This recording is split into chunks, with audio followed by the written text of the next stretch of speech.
Ты не обязана быть продуктивной в ритме мегаполиса. У природы свои часы, и ты можешь и имеешь право жить по ним. Тебе не кажется странным, что сегодня мы измеряем жизнь скоростью? Быстрее ответить, быстрее заработать, быстрее добиться. Будто тот, кто все успел, автоматически стал счастливее.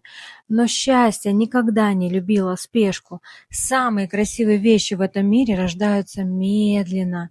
Дереву нужны годы, чтобы стать сильным. Морю тысячи лет, чтобы создать гладкие камни. Даже наше сердце не бьется без пауз. Каждый удар сменяется тишиной. И именно благодаря этой тишине продолжается жизнь. Так почему ты решила, милая, что обязана жить без остановки? Ты не обязана быть продуктивной в ритме мегаполиса.